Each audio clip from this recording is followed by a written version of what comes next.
신당 창당을 추진 중인 안철수 무소속 의원이 새 정당의 기조에 대해서 낡은 진보와 수구 보수 대신 합리적 개혁 노선을 정치의 중심으로 세우겠다고 밝혔습니다.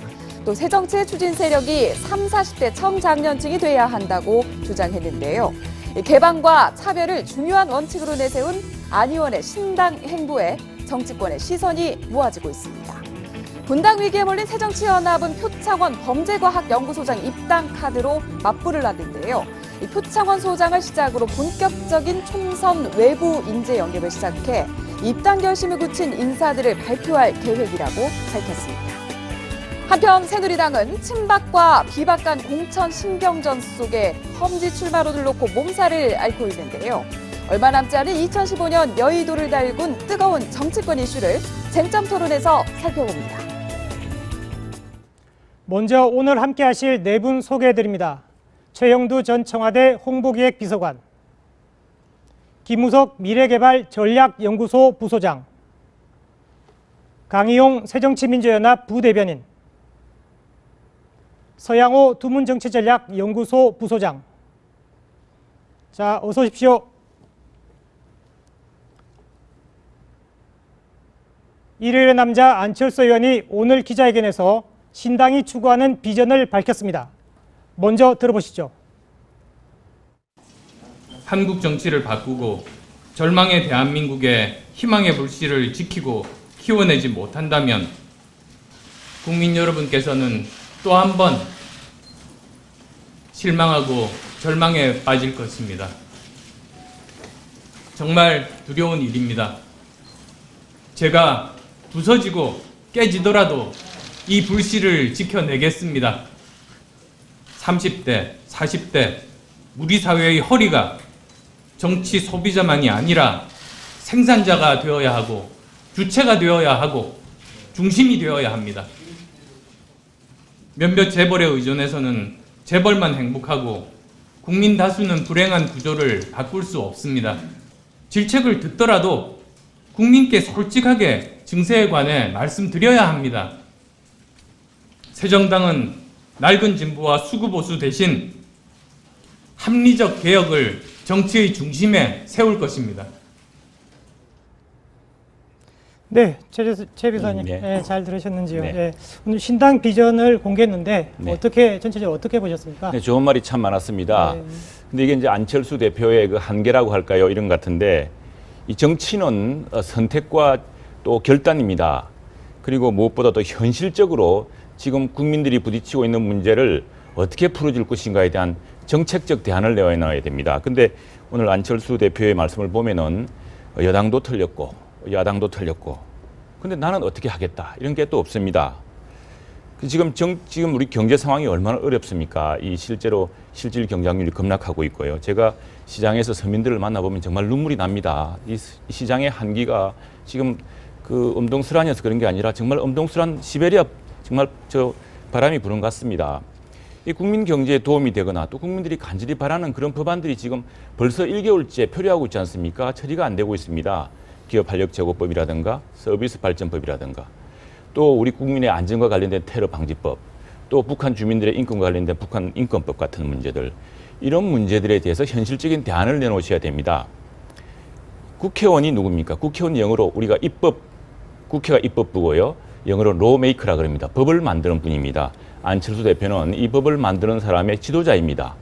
이 로메이커의 리더로서 이 좋은 말이 아니라 현실적인 정책, 구체적인 정책, 벌써 여야가 맞서고 있고 또 아직까지 돌파구를 못 만들어서 국민들이 애타게 기다리고 있는 뭐 크게 보자면 한 70만 개 일자리 걸려있는 서비스 발전법 같은 이런 문제에 대해서 안철수 대표 입장은 무엇인지, 그래서 여야에게 그러면 제3당으로서 어떤 비전을 제시할 것인지, 이런 것이 참 아쉬운 회견이었습니다. 네.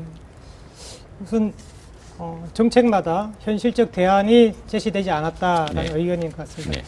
서 부소장님은 어떻게 보셨습니까? 네, 뭐 비슷한 의견인데요. 아웃복싱을 할 시간이 별로 없다.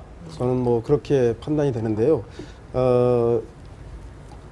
창당 입장을 밝힐 때 지지율이 높아서 고무되었던 것과 달리 상당히 진지하고 차분하고 성실한 태도와 자세는 눈에 돋보였습니다. 그리고 30대, 40대 우리 사회 허리 계층에 대해서 주목한 것도 돋보였고요.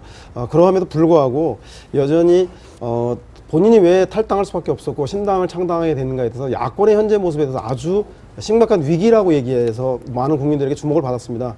이제 게임은 시작되었고 링에 올라갔으면 탐색전을 끝내고 내가 어떤 공격을 할 것인가 아웃복싱을 바라고 있는데 여전히 탐색전을 하는 듯한 추상되고 다소 일반적인 얘기들을 하는 것 때문에 국민들의 기대와는 좀 미치지 못하지 않았나.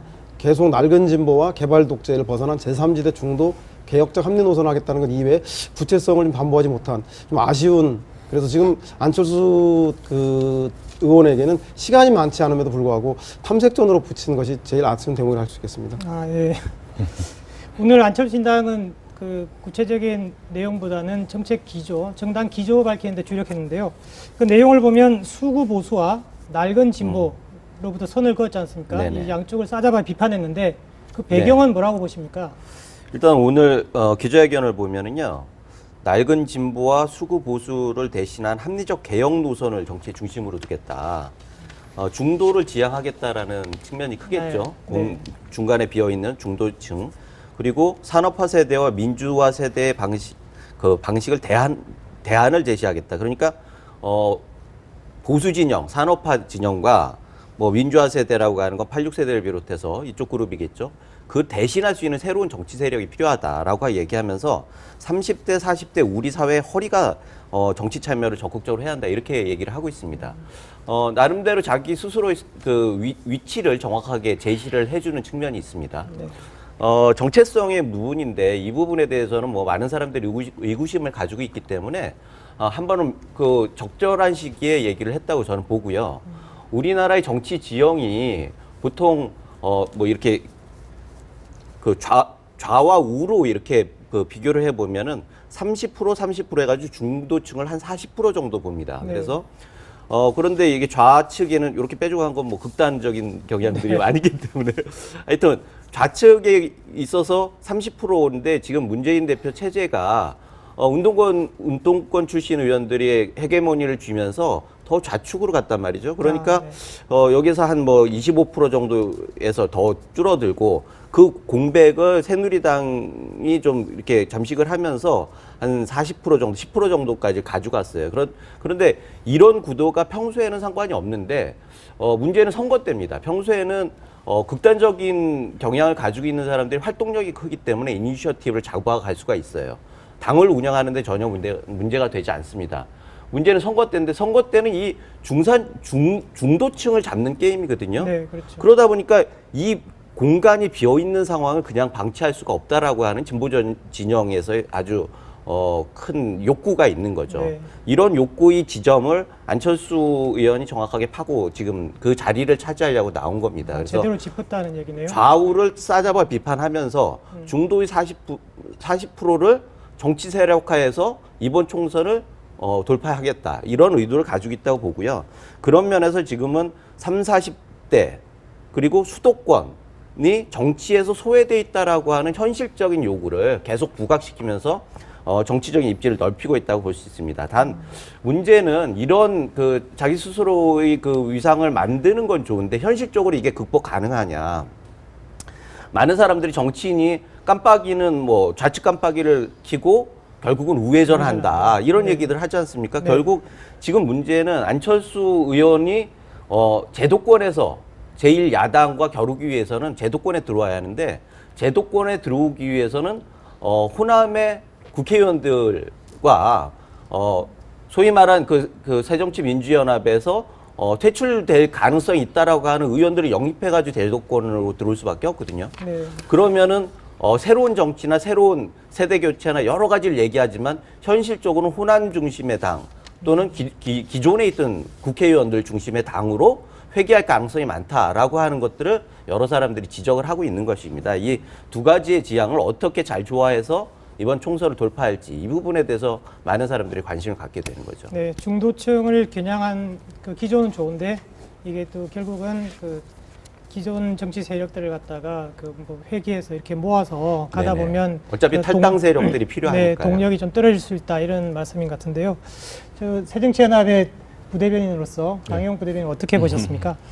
저는 이제 오늘 기자회견을 보고 안철수 의원이 왜 탈당했나 싶을 정도로 네. 좀 궁금한 기준이 많이 생겼습니다. 뭐냐면 오늘 뭐 기자회견에 담았던 내용들은 사실 그동안 새로운 게 아니라 그동안에 많은 이야기들이 내부적으로 있었던 것이고 지금 안철수 전 대표께서 새정치민주연합을 만들 때 그때 당시에 이제 정강 정책에 이미 다 대부분 포함되어 있는 내용입니다. 그러니까 지금 우리 뭐 정강 정책을 보면 공정한 시장 경제라든가 혁신적인 성장 경제라든가 함께하는 경제 이런 부분들은 뭐 공정 경제라고 좀 얘기를 하시지만 그 부분이 다 포함되어 있는 내용이거든요. 네. 그리고 지금 뭐 하나의 어떤 핵심 가치로 얘기했던 공감과 소통이라든가 참여와 개방, 뭐 연대와 협치 이거는 뭐 이미 우리 당 소속의 그 박원순 시장이라든가 이재명 시장이라든가 안희정 지사라든가 이미 도정에서 충분히 도정과 시정을 통해서 충분히 이미 발현되고 있는 것들인데 이미 구현되고 있는 것들인 거죠. 그래서 이미 구현되고 있는 이 당을 버리고 나가서 그 얘기를 하시는 이유가 무엇인지 이미 그 가치는 이미 당에 있는데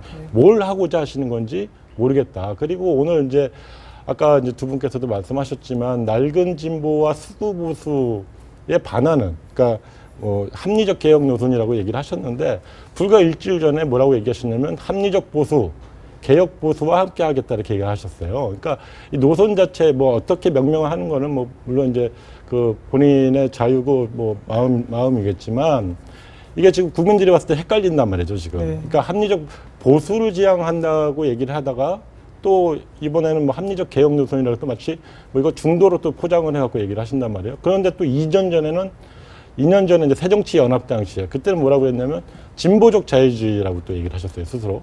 그러니까 이런 게 지금 노선이 스스로 정립되지 않은 상태에서 계속 흘러오고 있다. 그리고 그 과정에서 이 야권은 사실 거의 뭐 공멸의 위기로 좀 가고 있는 중이거든요. 그러니까 이 상황을 잘 봐야 되는데 처음에 어찌됐건 안철수 신당이 등장했을 때 많은 분들이 또 야권의 외연 확대 네. 혹은 뭐 심지어는 뭐 여권의 일부 이제 잠식을 통했고 여권의 분열까지 얘기를 했었는데 오늘 사실 이 선언으로 본인은 호남의 안주에서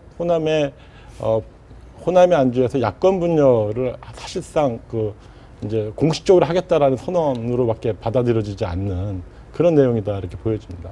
세 분이 좀 길게 얘기하셔서 제가 저도 좀 구체적인 두 가지 얘기를 좀 하고 싶은데 네. 하나는 뭐 구체성에 대한 얘기하셔서 안철수 신당이 더 잘 되기 위한 고언을 드리자면 결국은 100마디 말보다 그러니까 한 사람의 사람을 보여주는 게 확실한데 지난번 창당 기자회견할 때 문병호, 황주홍, 유성혁 의원이라고 새정치민주연합을 탈당한 분들 좌우로 배석하면서 창당에 대한 입장을 밝히셨는데 그것을 보시면서 역시 반문재인 그다음에 민주당의 비주류와 함께하는구나라는 것 이상을 보여주지 못해서 이번에는 창당 이후에 신당의 비전과 관련됐더라면 여러 가지 레토릭과 논리보다는 앞으로 이 당이 나가야 될 상징적 인물을 한 사람이라도 내세웠더라면 즉 그 논리와 이론과 정책을 구현할 수 있는 구체적으로 눈에 보이는 좀 사람을 좀 세웠어야 될 시기가 아니었나. 이제 빨리 그것을 좀 문재인 대표가 영입 전쟁에 나선 만큼 안철수 대표도 시급히 본인의 제3지대 중도를 상징하는 인물들을 빨리 국민들에게 선보여야겠다는 거고 두 번째는 구체성에 대한 여러 가지 얘기하시는데 특히 정책적 문제에 대해서 3지대다 좌우를 넘어선 그 중립지대다 이것이 국민들에게 머릿속에 그림으로 그려지는데 도대체 무엇을 말하는지 알 수가 없거든요. 그래서 아까 말씀하신 그 국회에 현재 쟁점되고 있는 서비스 발전법이든 노동법이든에 대한 입장 네.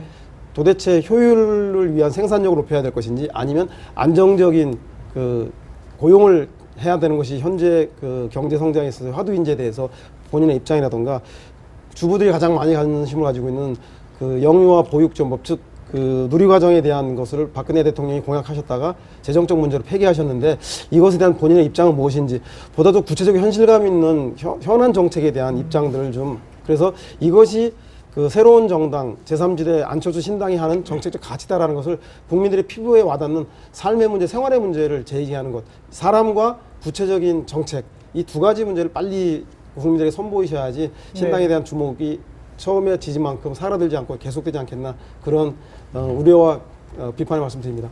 네, 사람 말씀하셨는데 지금 뭐 중량감 있는 새 인물이나 뭐 이런 부분에 대한 그 소개가 전혀 없었기 때문에 좀 아쉬움이 남는다 이런 의견이 같습니다. 그런데 오늘 보면 그 중도 민생 정당을 표방하면서 사실상 세대 교체, 정치 세력을 좀 교체하겠다, 3040 세대를 영입해 보겠다라고 구체적으로 얘기는 했는데요.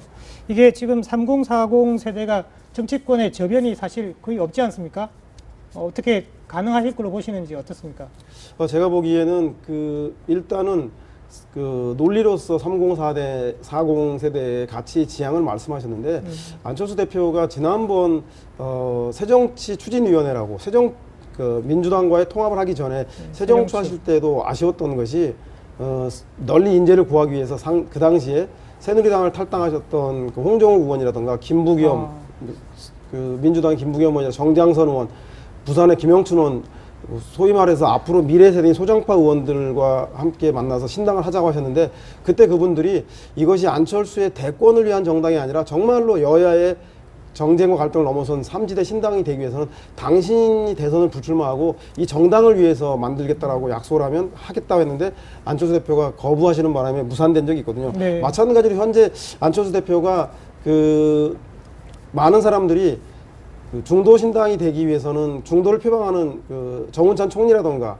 그다음에 야권 내에서는 손학규 대표라던가 당내에는 박영선, 김부겸 이런 분들 모셔야 되는데 그분들도 다 꿈이 있는 자라나는 2017년을 꿈꾸는 분들인데 그분들이 안철수 밑으로 들어와서 대선 캠프 같은 역할 하라 들어오지 않죠. 그래서 네. 제가 보기엔 안철수 의원이 이 대목에 대해서 문제를 확실히 풀지 않으면 여전히 지난번에 당을 만들려다가 함께 잠깐 실패했던 새정추 진심 캠프 출신들의 분들하고 당내에는 문재인과 친노에 대해서 반발감을 가지고 있는 비노 진영과 호남 일부 의원들로 전락하는 그런 게 되지 않을까. 그래서 빨리 그런 3040 세대, 중도 세대를 상징하는, 중도 진영을 상징하는 인물들을 영입하지 않는다면, 그 인물 영입하기 위해서 본인의 기득권을 먼저 내려놓지 않는다면, 중도를 상징하는 인물은커녕 30, 40대 지지층도 얻기 쉽지 않지 않겠냐. 그런 생각이 듭니다. 근데 네. 현실적으로 이게 3040 세력들을 영입한다. 이거는 안철수 신당뿐만 아니라 여야 지금 기존 정당도 항상 하는 일이거든요. 네. 그런데 얼마나 할 거냐, 어떻게 할 거냐 이런 부분들이 구체적으로 갈리는 거죠. 지금 3040을 얘기하는 건 아까 제가 말씀드렸듯이 산업화와 민주화 세대를 대체하는 새로운 세력을 안철수 신당이 대변하겠다. 네. 그 중심에 서겠다라고 하는 선언적인 의미가 있는 건 맞습니다. 네. 단 지금 신생 정당이 3040의 아직 젊은 친구들인데 개인의 경쟁력과 정당의 힘, 이게 현실적으로 선거에서, 실질적인 선거에서 이걸 돌파할 수 있는 힘이 있느냐. 네. 이건 좀 별개의 문제거든요. 그래서 아까 말씀하셨지만, 지금은 기존에 있는 정치권, 중장년층, 그리고 30, 40대, 이렇게 해가지고 어떻게 안정적인 틀을 만들고 비전을 제시하느냐, 이게 더 중심이 되어야 할 것 같고요. 무엇보다 중요한 건 안철수 의원을 3040이 왜 열렬히 지지했느냐. 우리 국회의원 시켜달라고 지지했느냐? 저는 그건 아니라고 보거든요. 그런 면에 있어서 정말 3040을 대변할 수 있는 구체적인 방안, 구체적인 정책적 비전, 이 무엇인지를 보여주는 게 우선돼야 한다고 봅니다. 네. 예, 제가 한 말씀 드리겠습니다. 저는 사실은 안철수 대표랑 같은 연배로서 사실 저도 기대를 많이 했습니다만 네. 지금 이제 33번째입니다. 첫 번째 대선 서울시장 때부터 한번 했고 그다음에 또 대선 때 네. 또 새정치연합을 만들면서도 했고요. 네 번째네요. 그러니까 네 번째인데 상당히 사람들이 이른바 철수 정치라는 이제 말이 나오지 않았습니까? 네. 뭘 했다가 철수하고 그래서 철수 정치에 대한 이 참 허탈감 또 이런 좌절감도 있었던 것 같고 실망감도 큰 것 같습니다. 그래서 아마도 이 안철수 전 대표의 이런 정치적 시도가 정치적으로는 그럴듯한 수사지만 실제로 새로운 인재들을 영입하기는 어려울 것으로 봅니다. 네. 이 정치에 대한 염증이 커져 있고요. 특히 구정통 민주당, 야당 지지 세력, 지지자들 사이에서도 이게 도대체 무엇을 위한 분열이냐, 혁신을 위한다고 하는데 이게 무엇이냐에 대한 아주 반감이 큰 것 같고요. 또 하나 제가 말씀드렸다시피 이게 국회의원, 입법하는 분의 지도자 아닙니까? 이 정책적인 중요한 부분, 국민들이 지금 애타하는 좀 전에 영유아 보호육법이라든가 또는 기업활력법이라든가 경제살리기법 등등에 대한 정책을 정교하게 내놓지 못한 채 이렇게 마치 남의 이야기 하듯이 지금 안철수 의원이십니다. 현역 의원이시고요. 표기를 하셔야 될 중요한 분입니다. 남의 이야기 하듯이 마치 여기서 코멘트 하듯이 이렇게 하시면은 곤란하겠고요. 다음에 이제 지금 창조 경제 박근혜 정부의 창조 경제를 비판하면서 허황되다고 이야기했는데 30대, 40대가 걸린 가장 큰 문제가 일자리입니다. 이제 과거 우리 산업화 시대처럼 장대형 그런 산업으로 평생 고용의 일자리를 이제 더 이상 만들 수가 없습니다. 이런 데서 어떻게 창조적으로 일자리를 만들 것이냐 하는 이런 중요한 고민이 있어야 되는데 그것도 역시 그냥 비판만 하고 말지 않았습니까? 그런데 지금 창조 경제는 각 지역마다 창조 경제 혁신 센터라는 걸 통해서 실제로 거기에 대한 기대감을 불러일으키고 있습니다. 30대, 40대 그 행복을 위해서 일자리를 위해서 무엇을 해줘야 될 것인가에 대한 뚜렷한 비전 없이 30대, 40대를 영입할 수 있다. 그렇습니다. 그리고 또 하나는 하나만 더 그리고 또 하나는 이제 이게 새로운 인물들은 중도층, 그러니까 고정 지지층이 아니라 중도층에 이제 지지를 얻을 수 있는 새로운 인물이어야 됩니다. 근데 지금 그런 데는 이제 인물들을 보면은 야권 일각에서 조금 이름을 얻고 있는 분들 같은데 역시도 좀 실망스럽다 이렇게 볼 수 있겠습니다.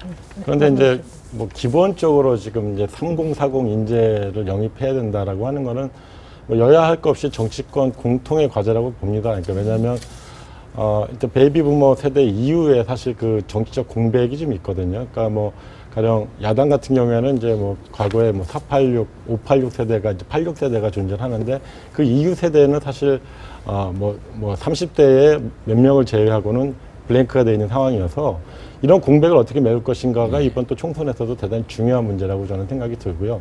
그럼에도 불구하고 오늘 이제 안철수 대표께서 얘기하신 거는 이제 약간 이 3040에 대한 타겟팅은 정확히 했는데 이 방식에 대해서 조금 의문을 가질 수밖에 없는 게 그러니까 국가적 인재, 세계적 인재를 왜 못 쓰냐 우리가 이렇게 얘기를 하시면서 30세대에 많다. 그런데 또 그분들은 어디서 찾느냐? 우리 지역에서 동네에서 찾을 수 있다 우리가 이렇게 얘기를 하시면서 그분들을 우리 괜찮은 사람들이 있으면 내가 쓰겠다라는 식으로 이렇게 얘기를 하셨어요. 그러니까 인재 영입의 과정도 사실 공당으로서 갖춰야 될 기본적인 질서와 이 프로세스라는 게 있거든요. 그러니까 이게 자칫하면 누가 그러면 평가하는 거냐? 안철수 신당에서는 누가 평가하는 거냐? 그게 안철수 의원의 눈에 들어야 그 평가 받는 것인지. 그러니까 이게 공당과 사당의 기로에 서 있다고 저는 봅니다. 아까 이제 말씀들을 하셨지만 안철수 의원이 하나의 어떤 공당의 대표로 자기 기득권을 내려놓고 진짜 세상을 바꾸겠다라고 하는 신념으로서 제3의 길을 제시한 것인지 아니면 본인이 어떤 대선 프로그램으로 대선 프로그램 일환으로 이것을 하나의 사당화시킬 것인지 이 기로에 서 있다고 보거든요. 근데 오늘 기자회견 전반에 좀 배어 있는 것은 좀 약간 사당화의 어떤 우려가 있다. 그렇게 좀 보여집니다. 네. 서 부장님, 안철수 신당이 지금 총선을 결국 앞두고서 지금 만들어지는데 과연 이번에 양당 구조를 갖다가 파괴할 만한 그런 파괴력이 있을까요? 어떻게 보십니까? 좀 구조의 파괴까지는 이르지 못하더라도 저는 여야에 상당한 충격파를 주고 있는 것만은 사실인 것 같습니다. 충격파?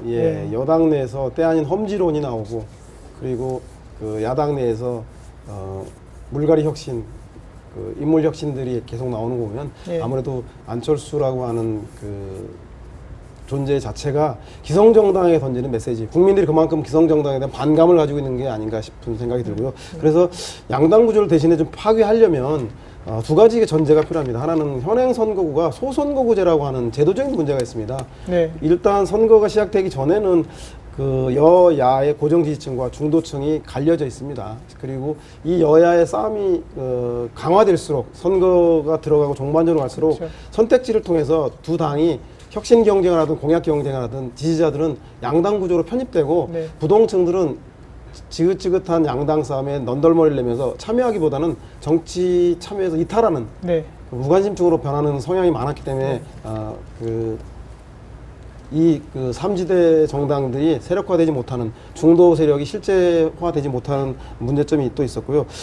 그러기 위해서 제가 보기에는 이것이 제도적인 보완을 하지 않은 상태에서 여야의 1대1 구도 속에서 안철수 신당이 살아남으려면 무엇보다 국민들에게 새정치민주연합과 새누리당이 하고 있지 않은, 거기에 가지 않으려고 하는 인물들과 정책들을 빨리 시급히 내놓으면서 경쟁의 구도를 만드는 수밖에 없을 것이다. 하지만 그런 경쟁이 얼마만큼 되더라도 결국은 의미 있는 성과를 낼 수 있을지 몰라도 양당 구조 자체를 깨기에는 현행 구조와 제도상 힘겨운 싸움일 것이다. 다만 의미 있는 선전을 기대하는 많은 국민들이 있으니만큼 그것의 기대를 부응하는 그 인물 영입과 정책들을 빨리 내놨으면 좋겠다는 생각이 듭니다. 네.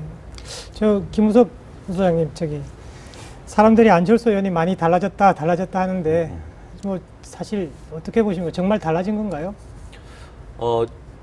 얼마 전에도 이 자리에 나와서 제가 그 말씀을 드렸는데 네. 안철수 의원 같은 경우에 지금 하부 침주의 상황이다. 더 이상 물론 자기 그 밥그릇도 다 깼고 돌아갈 배도 다 가라앉히고 그건 최재성 의원이 불출마 선언 때 쓴 말인데 공교롭게도 여러 네. 사람들이 뭐 쓰니까요. 네. 근데 이분도 이제는 뭐 더 이상 철수할 데가 없죠. 네. 이제는 뭐 승부를 걸어야 할 때고 뭐 대선 때까지 기다릴 수 있는 여건이 아니기 때문에 해야 할 겁니다. 얼마 전에 한 원로 정치인을 만났더니 안철수 의원이 도움을 요청해 왔답니다. 그래서 그 원로 정치인이 말씀하시기를 조금 더 그 연말을 해라, 훈련을 하고 공부를 하면서 다음 대선을 보면 어떻겠느냐. 네. 네. 그러면은 혹시 이번에도 기회가 올지도 모르겠다. 2년 뒤가 아니라 그 다음 다음 선거를 대선이요? 준비를 하다 보면은 네. 2년 후에 대선에서도 기회가 올 수 있다라고 네. 얘기를 했는데 그때 안철수 의원의 반응은 그다지 반가워하지 않았다는 네. 그런 얘기를 들었습니다. 네. 안철수 의원은 이번에 무엇인가 그 승부를 봐야겠다는 의지가 강한 것 같아요. 주위에 뭐 이렇게 얘기를 들어보면. 그렇다고 하면 이번 총선 국면을 그냥 넘길 수는 없습니다. 네. 그렇다면 자신이 가용할 수 있는 모든 자원을 해야 하는 거고 그렇지 못하다고 하면 실패를 하겠죠. 네. 그런 면에서 의미가 있고 단 하나는 사실 안철수 의원이 독립 변수가 아닌 거죠. 그래서 안철수 의원이 얘기하기를 낡은 것은 스스로 물러가지 않는다. 네. 태양이 뜨면 그 어둠이 걷히듯이 그렇다고 안철수 의원이 그럼 태양이고 기존의 정치권이 어둠이냐? 저는 뭐 지금은 그런 상황은 아닌 것 같아요. 오히려 기존에 있는 정치권이 물이고 안철수 의원이 배 같은 존재이죠. 기존의 정치권이 띄워줬을 때, 기존의 민심이 띄워줬을 때 안철수 의원은 서 있을 거고 종속 변수라고 저는 봅니다. 그런 면에서 안철수 의원은 사실은 여야가 어떻게 하기에 따라서 파괴력은 달라진다고 봅니다. 기본적으로 인물도 그렇고요. 그동안에는 적대적 공생관계였던 거 맞잖아요. 여야가. 네. 그런데 이 적대적 공생관계를 깨겠다. 이런 생각을 가지고 국민들이 안철수한테 힘을 밀어주면은 성공하는 거고 만약에 여야가 이번 기회에 우리 스스로도 좀 혁신을 하고 인물도 바꾸고 이렇게 하겠다. 네. 그렇다고 하면 안철수 효과가 그렇게 크지 않을 수도 있는 거죠. 우리나라는 의용 교체율이 굉장히 높지 않습니까? 그렇죠. 외국에 네. 비하면 뭐 미국 같은 경우에 10%에도 못 미치는데 우리는 보통 뭐 40% 정도 되고 한때는 68%뭐 이렇게까지 갔었어요. 17대. 예. 네. 그렇기 때문에 국민들이 아까 소송구에 이제 말씀하셨지만 어떻게 보면 급격하게 상황을 바꿔내는 능력이 있거든요. 그래서 기존의 정당들이 정말 정신 차리지 않으면은 안철수 의원의 개인기와 상관없이 엄청난 큰 변화가 있을 수도 있다. 네. 이렇게 저는 봅니다. 네.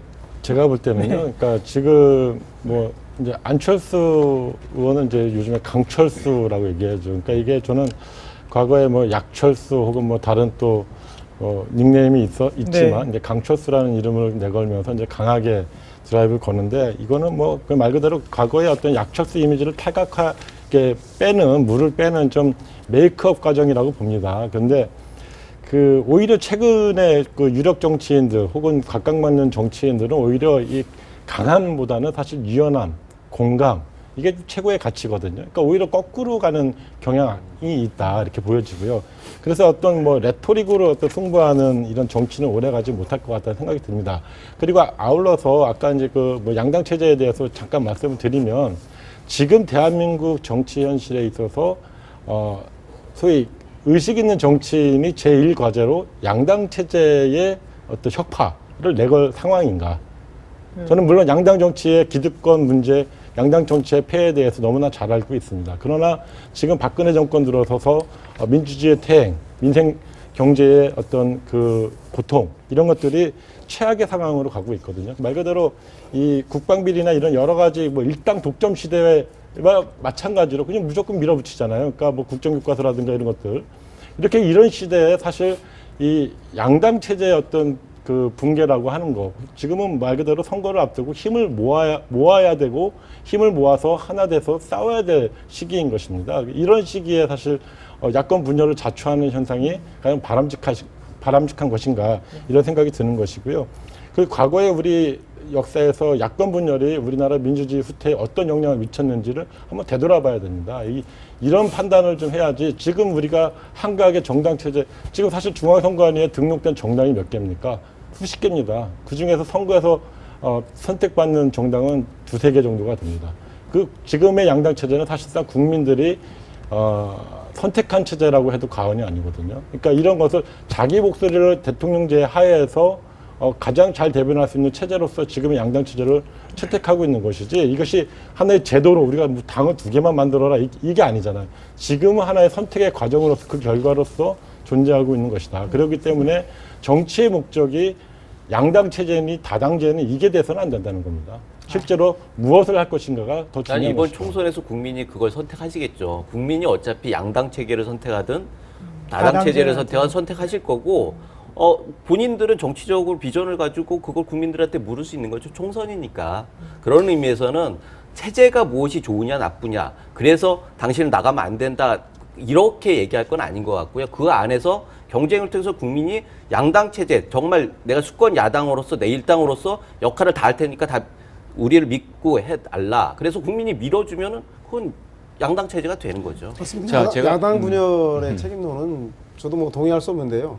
그 야당 분열의 책임론, 야당 분열해서는 안 된다는 것은 결국 야당 내에서 일당으로 뭉쳐라는 논리밖에 되지 않기 때문에 그 분열의 원인과 책임에 대해서 이야기하는 자리인데 그것에 대해서 문제라는 건 강자의 논리일 뿐이고요. 오히려 지금 존재했듯이 그 원인들에 대해서 서로가 그것이 시사하는 바가 무언지 가지고 반성하고 변화하려고 하는 노력들이 선행되는 게 중요한 게 아닌가. 제가 이제 박근혜 정부 그 청와대에서 1년 넘게 그 비서관으로 이게 근무를 했습니다. 그때 느꼈던 게 뭐냐면은 우리가 민주주의에서 승복의 문화, 사실은 박근혜 대통령이 직선제 이후에 처음으로 과반수 득표를 해서 대통령이 되신 분입니다.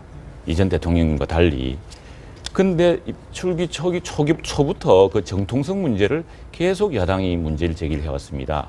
그러니까 기본적으로 이것은 그 어떤 신뢰의 정치, 서로가 서로를 인정하는 이 정치에서 많이 어긋난 것 같고, 지금 비롯되는 그 정치권의 자기 논리, 어떤 분열, 혁신의 논리로 서로 경쟁한다면서 지금 분열하고 있는 거 아닙니까?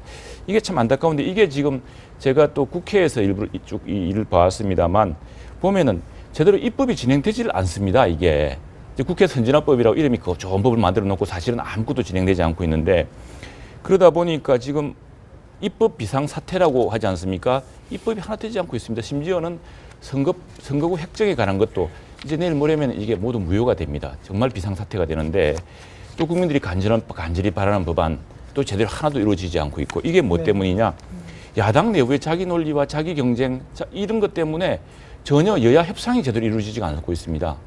여야에서 결정이 되면은 또 의원총회도 뒤집어지고 또 무언가 다른 이유로 또 결렬되고, 그래서 정말 저는 뭐 야당에서 또 우리 민주주의 국가니까 대통령도 비판할 수 있고 여당의 책임도 물을 수 있고 당연히 또 그래야 된다고 생각을 합니다. 그러나 무엇보다도 야당의 책임, 또 야당의 정말 수권 정당으로서의 면모, 이런 게 정말 아쉽습니다. 아니, 야당 얘기하고 안철수 의원 얘기해서 한마디 안 하고 넘어가려고 했는데, 사실은 뭐 그렇지 않습니까? 지금 입법이 통과되지 않고 국회가 파행되고 있고 민생 법안이 팽개쳐 있는 것은 국회 문제라기보다도 대통령께서 그동안 여당 대표를 대한 태도를 보면, 아니 원내대표 마음에 들지 않는다고 여당의 원내대표를 갈아치우고, 그리고 국회의장에게 그 측근 의원들 내세워서 윽박 지르고, 야당 원내대표 청와대 초청해서 총선 때 대선 때 했던 선거 때 날카로웠던 얘기 꺼내서 면박 주고, 그 도대체 국정의 파트너로서 야당을 인정하고 의회를 존중하는가.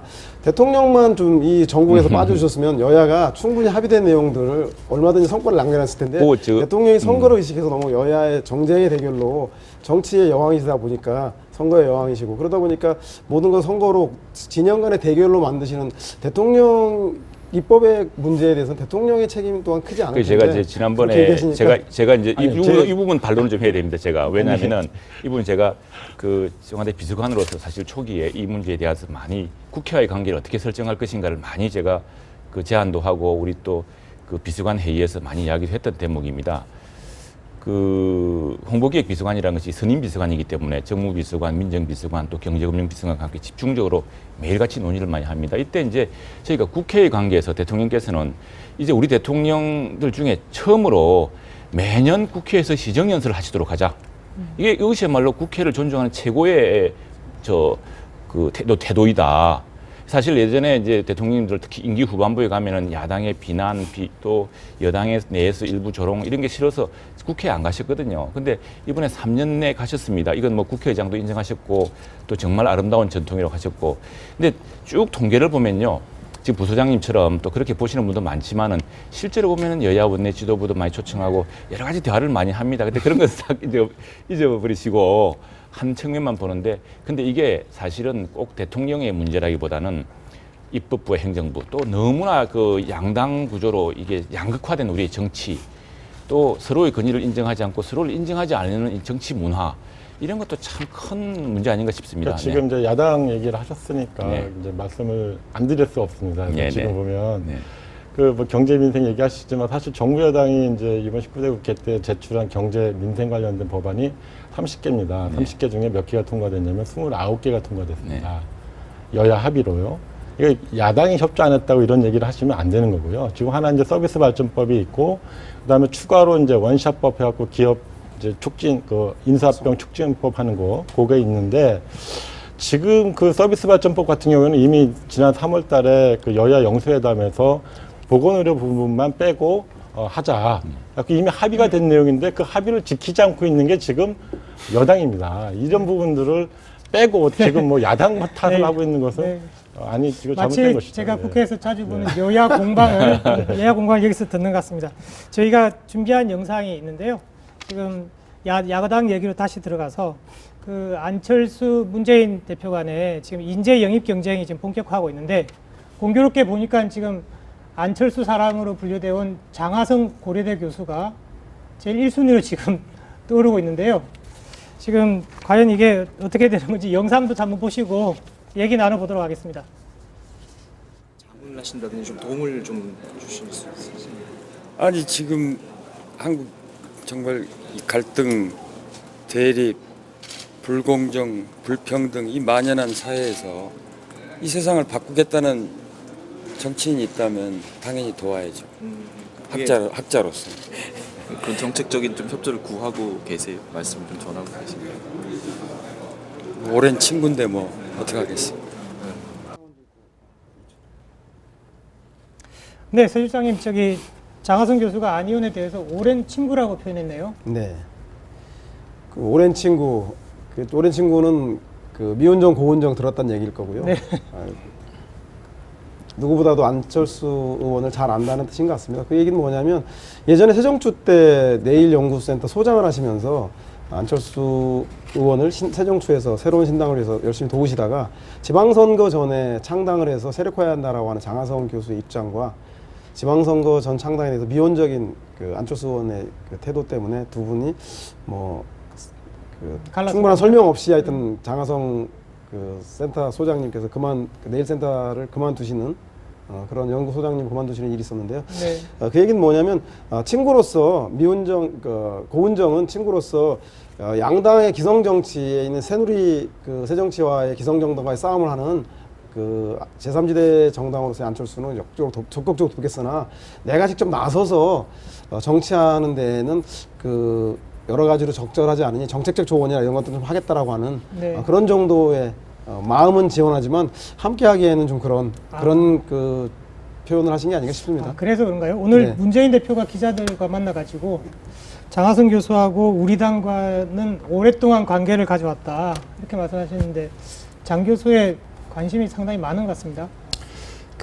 오늘 문재인 대표께서 이제 뭐 그 표창원 교수 이제 기자회견 끝나고 네, 나서 네. 이제 기자들하고 만난 자리에서 뭐 기자들 이제 그 질문에 이제 대답을 하시기를 이제 장하성 교수님은 오랫동안 그 장 교수님이 할 수 있는 방법으로 우리 당을 쭉 도와왔다. 이게 이제 뭘 구체적으로 얘기하냐면, 그 문재인 대표가 가장 역점을 두고 있는 이제 그 위원회가 지금 유능한 경제정당위원회거든요. 네. 그 유능한 경제정당위원회에서 경제정책 심화 과정이라는 것을 했었고요. 그 과정에서 장하성 교수뿐만 아니라 뭐 김상주 교수라든가 뭐 이런 많은 좋은 분들이 오셔갖고 당 네.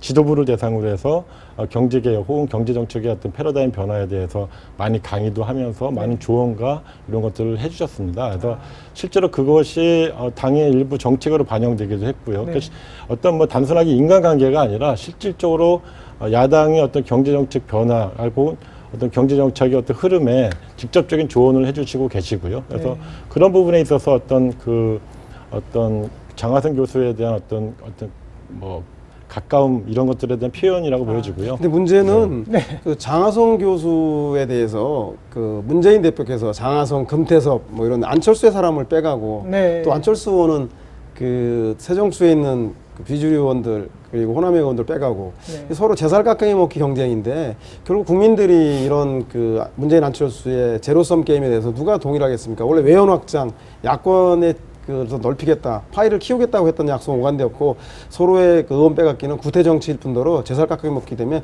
두 분 다에게 마이너스이기 때문에 서로에 있는 그 사람들 빼갈 것이 아니라 외연에 있는 분들 영입해 나가는 그런 좀 플러스 경쟁들을 하는 것이 국민들한테도 그리고 그 두 분을 위해서도 좋지 않을까 네. 그런 생각이 듭니다. 저기 근데 지금 이거를 제가 여쭙고 싶은 게 네. 오늘 그러면서 문재인 대표가 그 외부 인물 영입 1수 이제 첫 번째 1번 타자라고 할 수 있겠는데 영입 1호가 표창원 전 경찰대 교수였습니다. 네. 그 1호로서 중량감이 뭐 있냐 없냐 이런 얘기도 나오는 것 같은데 그 배경은 뭐고 그 부분에 대해서 평가는 어떻게 받아들이는지. 근데 과거에 어떤 정당의 인재 영입, 뭐 영입이라고 하면 보통 뭐 총리급, 장관급 이렇게 얘기를 하는데요. 네. 실제로는 이제는 아까 우리 3040 세대 얘기를 했지만 각 분야에서 최고의 전문가들을 그다음에 인정받은 전문가들 사회적으로 공헌과 기여가 검증된 분들을 모셔오는 게 사실상 그 실질적인 정치에 어떤 투입하는 요소로서의 어떤 인재라고 한다면 그게 더 바람직한 거 아니냐. 그런 점에서 본다면 표창원 소장 같은 경우에는 아주 대표적인, 가령 아까 뭐 왜 박근혜 정권의 정통성이 11거냐고 했지만 국정원 댓글을 가장 집요하게 파셨던 분이고요. 가장 최근에는 또 세월호 문제에 대해서 이제 자문위원으로 이제 취임을 하셨고, 그러니까 우리 사회의 그 아픔의 어떤 지점들을 갖고 있는 거기에 가장 천착을 해서 자기 어떤 경찰대 교수 자리까지 내놓으면서 그 어떤 진실을 파헤치기 위해서. 그래서 오늘 이제 기자회견문에서도 내가 정치를 하는 이유는 정의를 찾기 위해서다라고 얘기하고 진실을 찾기 위해서다라고 얘기를 했습니다. 그리고 그럼에도 불구하고 과거에 이제 뭐 아까 뭐 김한길 대표라든가 전 대표라든가 아니면 안철수 전 대표 시절 혹은 뭐 그 이후에 천정배 정의당 관계자들까지 해서 많은 사람들이 자기한테 요청을 했지만 거절했다. 문재인 대표도 그때 당시엔 거절했지만 지금 제1야당이 쓰러져가고 와해되고 분열되는 모습을 보고 가장 최악의 정당 인 줄 알면서도 내가 들어가서 해야 될 일이 있다고 생각을 하고 들어간다라고 이제 말씀을 하셨어요. 그러니까 이거는 뭐냐면 스스로 어떤 정치를 하지 않겠다라고 했던, 정치와 거리를 두겠다고 했던 상황에서 지금은 이 제1야당의 어떤 위기가 곧 야당의 역할이 없어지는 것은 대한민국의 위기로 간주하는 그런 관점에서 들어오신 거고 큰 결정을 하신 거라고 보여집니다. 네. 밖에서만 보기에는요. 네. 근데 기자회견문만 딱 보면은 그 표창원 소장 말씀이 안쓰러워서 들어가겠다고 얘기를 하셨어요. 정당의 정치를 시작하는 사람이 그 정당이 안쓰러워서 들어간다는 게 맞는 얘기입니까?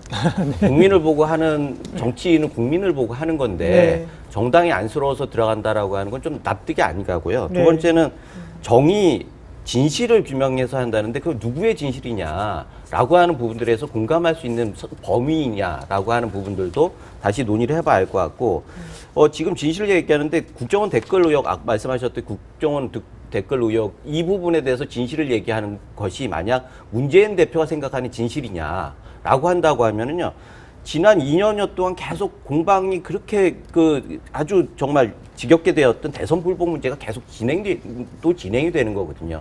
이번 총선도 또 대선 불복의 연장선상에서 총선을 치러야 한다는 국민 입장에서는 정말 답답한 일입니다. 그런 면에서 저는 표창원 소장이 들어갈 때 조금은 더 그 포지티브, 긍정적인 무엇인가 메시지가 있었다고 하면 의미가 있었겠지만 제가 보기에는 문재인 대표가 또 하나의 극단을 선택했다. 저는 이렇게 생각을 해요. 아까 말씀드렸듯이 문재인 대표가 극단으로 가면서 중간을 안철수라고 하는 사람이 차지하면 그 다음에 문재인 대표가 어떻게 했습니까? 더 극단을 선택했잖아요. 그 모바일 투표하면서 막 이렇게 했던 그 운동권 세력을 중심으로 해서 또 한 번에 모집을 했거든요.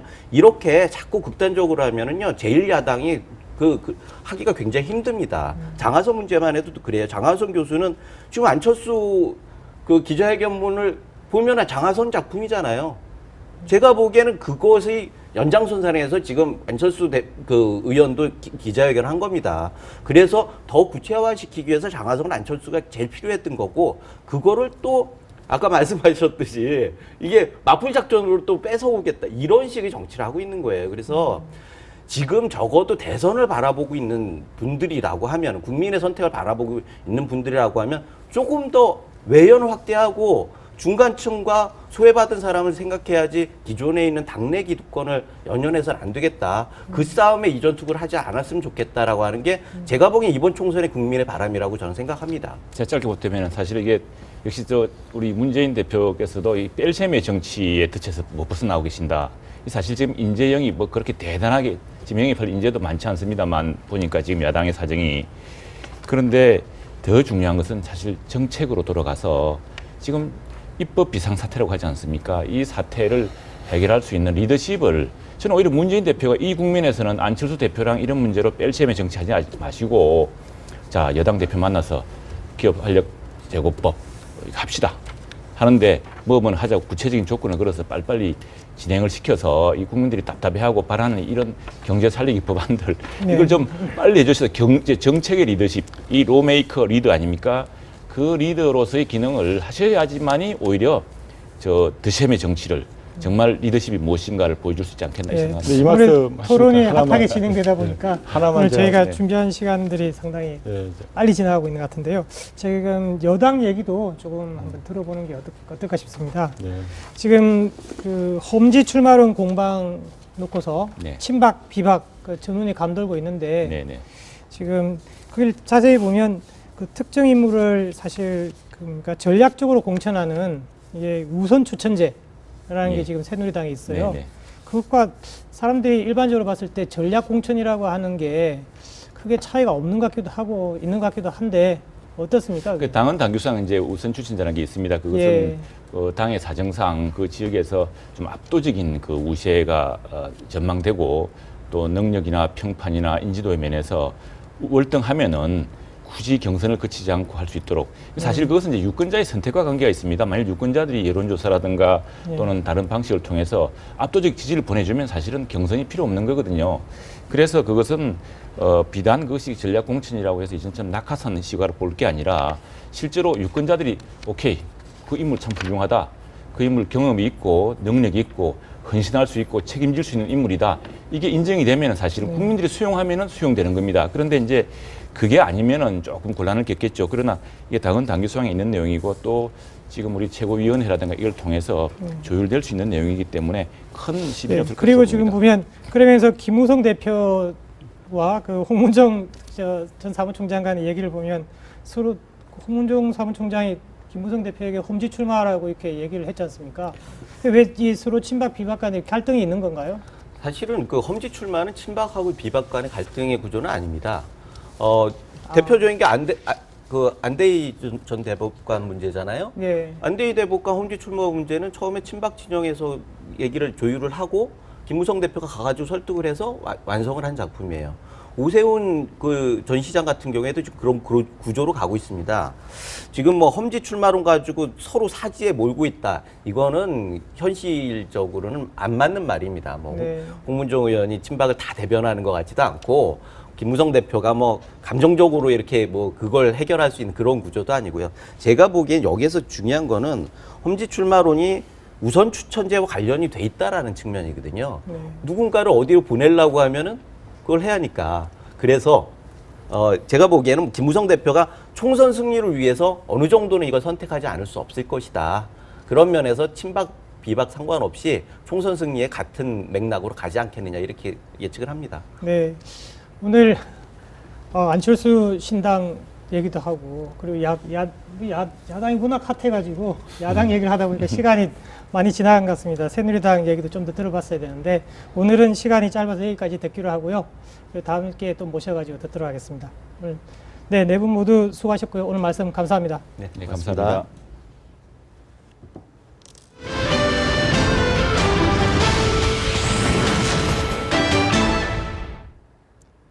김재현의 정정당당 다음 주 일요일 밤에 더 알찬 내용으로 찾아뵙겠습니다. 시청해 주셔서 감사합니다.